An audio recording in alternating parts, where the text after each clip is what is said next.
So what's going on, everybody? Today is going to be a bit different here on the channel. I'm going to teach you the meaning of life. First, you don't go on USA Network on Monday night at 8 o'clock and watch Monday Night Raw. You pretty much already have a normal life yourself. That's it. That's all I need to tell you. Raw was terrible. Absolutely atrocious post-WrestleMania Raw. And people, and over the essential opinions that I've been heard over most of my time of being on YouTube, why do I watch something I obviously don't like? And to that same person, why did you stop watching?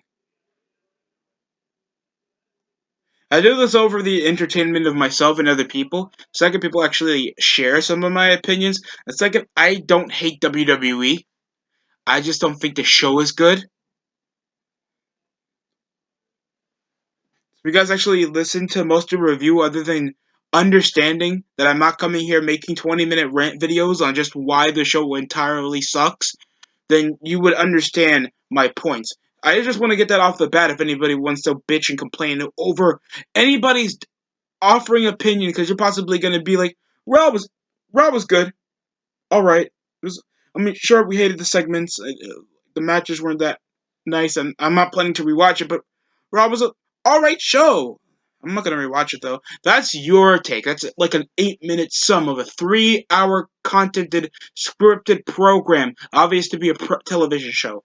I need people to get over themselves. Other than that, let's start over with the opening segment. We open with like mid-card fodder for your world champion, and he opens the show. Why? And this is against a guy who just lost clean to a major hill for his U.S. title. And I heard that supposedly, instead of Riddle, it was supposed to be Keith Lee, other than eating Vince McMahon's food. Lashley won over countering the Hurt Lock. The stage is a bit different, by the way. They were just average roundhouse kicks, decent power moves, and they were trying to make this like an over 15-minute match for a guy who just came over a successful title defense at WrestleMania. So, it's just going to make Riddle feel more of a jobber. It's going to make Lashley feel like he can't dominate over guys not his level, or McIntyre's level, or below McIntyre's level. Like, nobody wants to see a 15-minute match with your world champion opening it. And I had the same opinion that the match was good with Lashley and McIntyre, but that should never open the show. As good as it's going to be, it's going to make both those guys, those heavyweights, those guys that look like stars, feel like mid-card fodder than the midgets that we have like later on in the show.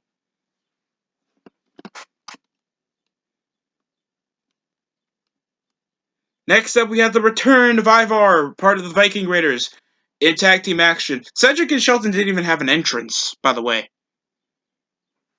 That was sad enough upon itself.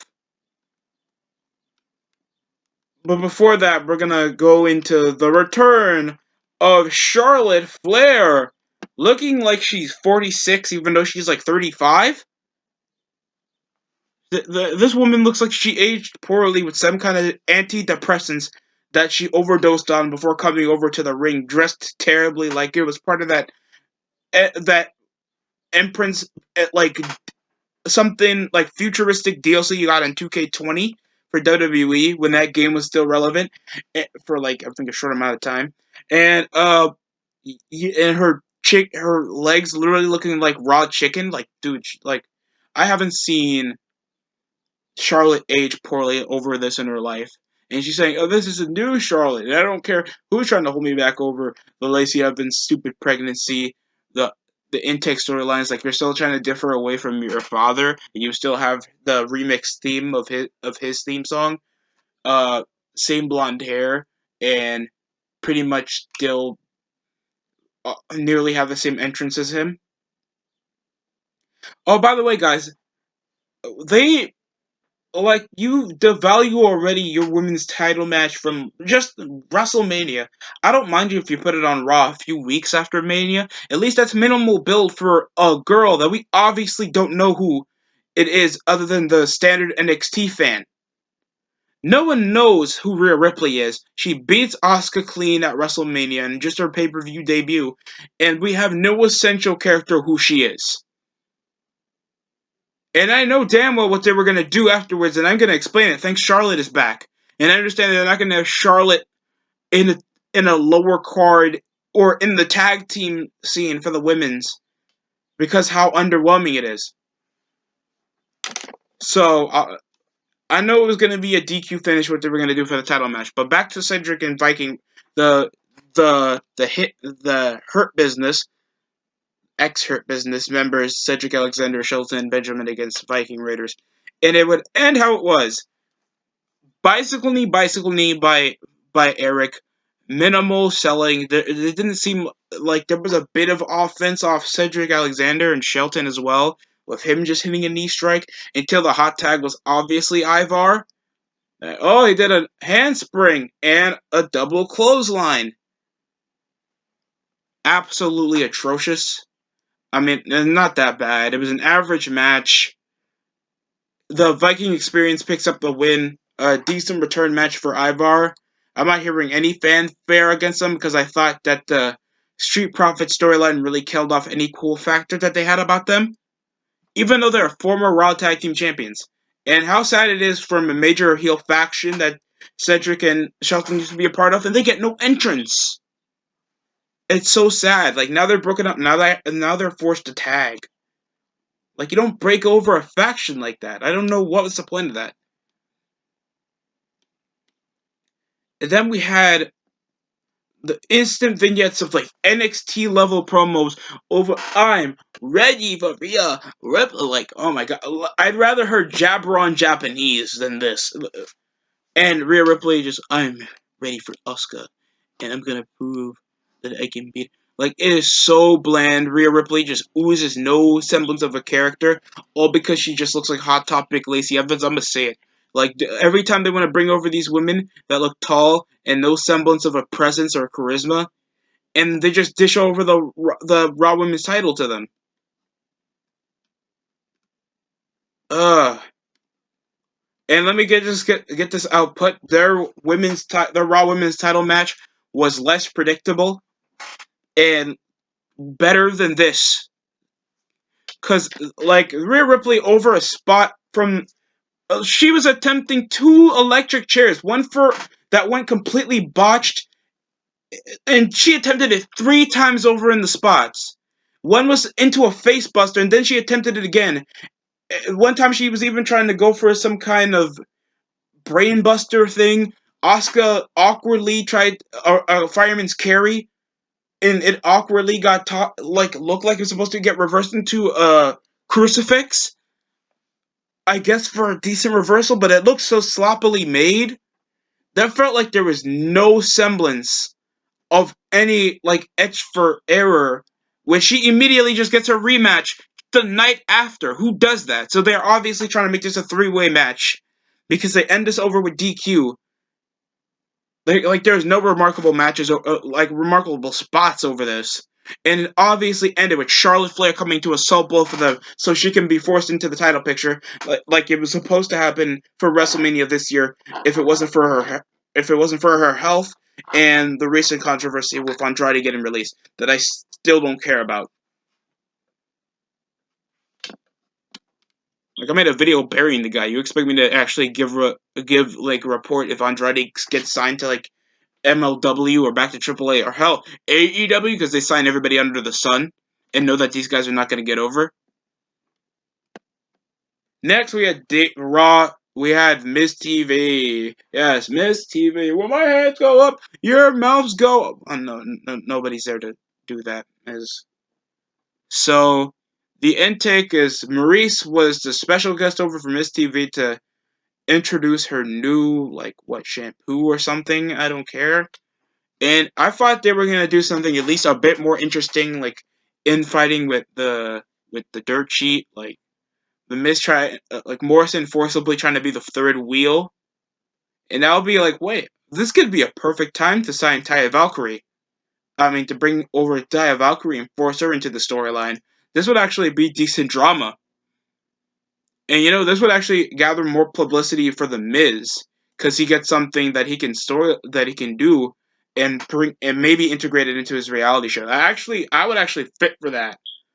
I would actually hit that, and that would expand more on outside wrestling fans and like to give something for the show because I don't want to see the Miz and Morrison be like prankster mid card jobbers. Even though like Miz recently won the world title like 2 months ago and did nothing with it. After people were making top 10 videos like why Miz is great, why Miz they can't even name top 10 matches or top 10 moments of the Miz, man. I don't want to hear it. So Damian Priest interrupts after it kept being a random back and forth until Maurice was like, "Why don't you both fight him?" And I thought, okay. I thought Damian was about to introduce a tag team partner so they can make it a tag team match, but they still wrestled in their, even though they're not wearing gear, so they couldn't even book this over for next week to at least have a feud that's going to be weekly. Like, they don't want to make anything episodic. They just want to be like, we're going to do it right now for these fans. Like, well, dude, come on, man. It's forced. It's like forced wrestling for something that you could just wait to get heels over their comeuppance or just have a match. Like you don't want people to waste. How bad do you think people's patience are? So they fought. There was like a weird ass spot. A weird spot involving Morrison trying to go for his, vintage Shining Wizard, and he went full face crotch on poor Damian Priest. DDT, a flying clothesline. They kept going over tag team moves, but Damian Priest kept fighting over. I think he also did a tope con hello. And the coolest spot was a top rope, top spinning heel kick. That could have been cool if they didn't zoom out that much. Damian Priest, I just feel like he's just Hispanic Corbin with a bit of cooler voice and better build. I just wish they don't force him over on storylines where it looks like he's not going to get over. Like, and I forgot that Angel Garza, like in the Miz, he was literally beating on a weekly basis for a bit until they integrated more Bad Bunny into the story. And I were trying to go over before the segment ended with, and it ends with freaking Miz after literally getting his pants down. Literally, wouldn't you just strip him after the match? I mean, I don't suggest to strip him at all, but the joke would be there. Like, no children want to see this. The Miz gets the surprise roll up after the distraction off Maurice after Damian Priest tried to force Maurice out of harm's way or not to interfere. Miz gets a roll up with Maurice, helping them pick up the win, with Maurice sadly trying to get down his pants, not in the sense that you think it is, like because he was literally going to trip over himself. And she slipped as well.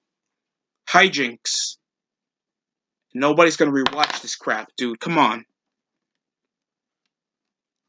Shayna Baszler and Nia Jax against Dana Brooke and Mandy, and I get like if you made it like a one-off reference, like just a small little reference that Mandy tripped on herself, I wouldn't mind it. And like big ups on Mandy, like making a joke out of herself out of a small little thing that happened on Mania. That could have been just a one-notch thing, and everybody would have laughed, and they could have just feuded. Fine, I wouldn't mind that. They're literally make this a run-off joke. Wow. Oh God, man, then later on, like over when Mandy was getting joked upon, and then talking about, oh, I should really laugh at myself more often. Shouldn't have walked out for no damn reason. Like she had something else to do, just for the integration of a jump to happen with Dana Brooke and Mandy, and supposed to be the monstrous female, literally doesn't even fight back over two female blonde jobbers. They haven't been like the least threatening for the belts since late 2020. We don't even know why they tagged it to begin with, other than, oh, they're baby faces, so they're cool. That's it. Same thing with Shayna. Weren't they feuding with each other before they had the tag and then they won the tag belts? There's no chemistry with most of these chicks. TNA's Knockouts tag division was better than this. And the runoff joke, like when Nia Jax was making her entrance, that she literally slipped and they started laughing over it. And then they allowed count out after they were fighting over outside. Mandy was doing always her bicycle knees 70% of the time with Dana's crap offense. Then when they were taking the match outside, Nia slipped again, and then she got angry that they were laughing at her. Then they allowed a count out finish. Like, what the what are they doing? And they're literally making this over a runoff joke. Over a small botch at Mania. What fans are they allowing to watch over this? It's not funny, because she's literally doing this on purpose. And second, only like a niche of people saw the botch. Like, I can understand that they made a reference to the time Titus O'Neil slipped at the Greatest Royal Rumble. Like, that's obviously one of the funniest things that happened. But that would be it. I'm serious that they're gonna make this a weekly feud and keep having Nia Jax tumbling over her ass until they make Mandy and Dana have a forgettable ass run as tag team champions. They also had Alexa making her segment going over her being abducted by the Fiend. I guess that's supposed to be the integration of now Orton got his head, to focus on the world title now, and I don't mind that. And now let's get into this. It was a New Day against Elias and Jackson Riker. They go over what happened at Mania. The New Day come over. They mock the New Day losing the World Tag Titles. Xavier makes a lemon grab reference. Like, kids that are forced to watch this over on Make-A-Wish because they can't escape their beds to watch your show. Imagine how much of them trying to force to change the channel or trying to unplug themselves. I'm serious, dude. Like, come on, man. Like, I understand the New Day shtick is that they're kid-friendly. They overstay their welcome and never evolve as a group. Let's go over the stupid match before I have to cut something. Like, dude...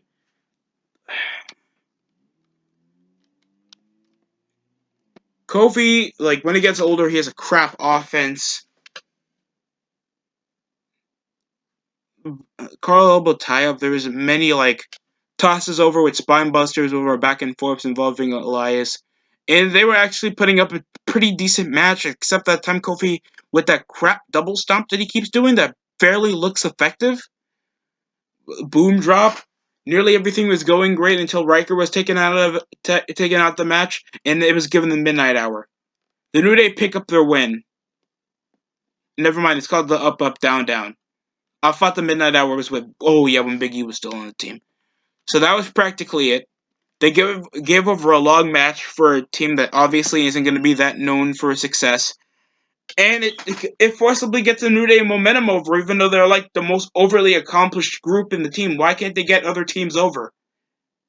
What's the point over this? Other than the Usos, that I can understand completely. Like, they don't want to get like newer teams or mishmash teams over. And Styles and Omos weren't even in the show. Match was forgettable, but I didn't mind seeing that much of more gel with Riker and Elias, even though they're gonna have long, good matches, but not get over or share any momentum. So they're just a jobber tag team for just Elias to. Oh God, I don't get it. Why not just have Elias back over as a singles act? Riker's just there. I'm just not feeling okay with this, man.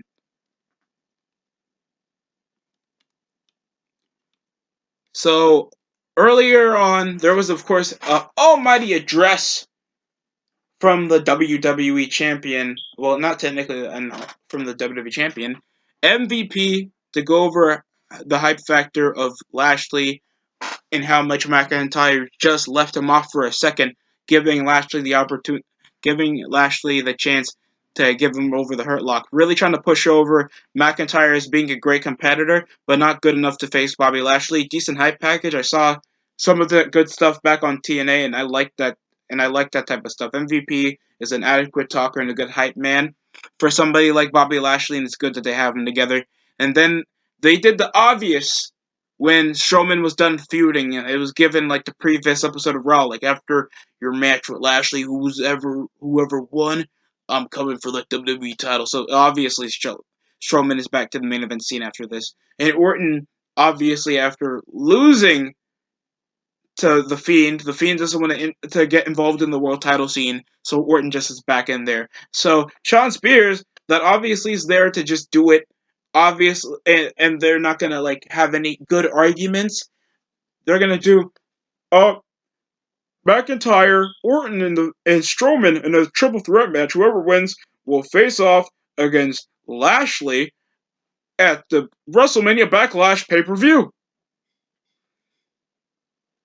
Yay! That's how it feels because Shawn Spears has like no semblance of a character.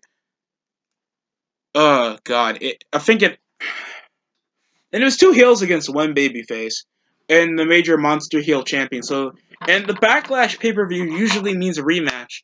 So why name it WrestleMania Backlash? Because it's after WrestleMania?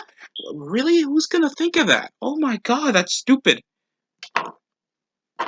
Like, fans know what Backlash is. Why give it an extra title to make it feel like it's special? That's not a good business type WWE. It's like if I named TLC Survivor Series TLC. That makes no sense. Like, people are going to get confused over in the title. So, the triple threat match was actually pretty alright. A lot of steel steps headshots, like really devastating ones, trying to stop Strowman from doing his shoulder tackles outside the ring. Average spine busters, drop kicks. There was an elevated GDT by Orton when they were and Strowman hitting the steel steps on McIntyre. He was about to hit the RKO on Strowman after reversing the power slam. Hits it. A low Claymore kick on Orton. Takes the pin. And Strowman and McIntyre will go to Backlash, WrestleMania Backlash, to face off against Lashley in a rematch for the WWE title. So that's practically it. No, it ends with MVP coming out with Mason T-Bar Retribution. I guess they needed some more important big guys because I don't know what they're doing with Reckoning. Slapjack, he better be released. By God, it just I obviously want to see those two again. By the way, why would your tough world champion that beat him clean, no less, needs bodies like that when Lashley has the body to take care of himself? That makes no sense. That's like if Batista, if he was a heel, needed the Great Khali or Mark Henry to be his bodyguard when Batista is like a movie star, big heavyweight dude that can take care of himself. That makes no sense to me. That's stupid. So I guess it's going to be forcible handicap or one-on-one matches for the next few weeks to keep McIntyre busy. That's all I can say over most of this. They also have a new commentator. They changed the commentary team over from Tom Phillips, Samoa Joe, and Byron Saxton. The Byron Saxton something Muslim Joe Pesci looking weirdo Mauro Ranallo brown skin weirdo Jew jobber, and oh God, Corey Graves. Okay, at least Corey Graves I can listen to. These guys were like, wow, what a drop kick. Like Michael Cole, as crap as he was back at Mania, at least he can call over some moves. I don't know what they're doing over Samoa Joe. They also got some new guy, a new interviewer on Raw that sounds just like William Regal. So at least they're not having these random IG model, crappy ESPN journalists that can barely tune up a conversation. Sorry. Like, Charlie Caruso is cute. She ain't That doesn't mean she is good to keep up for an interview. But that's Raw. If you guys liked Raw, that's great. Absolutely fine. You guys are in your right to enjoy whatever you have to like. In my opinion, I thought it was completely shit. Go Home Raw was bad. Post WrestleMania was terrible. Absolutely atrocious. Please tell me how you felt in the comment section below. Thanks for watching the DST show. Like, comment, and try to share the channel. Try to spread it over so we can get to 60 subs. Thanks, and enjoy the rest of your week.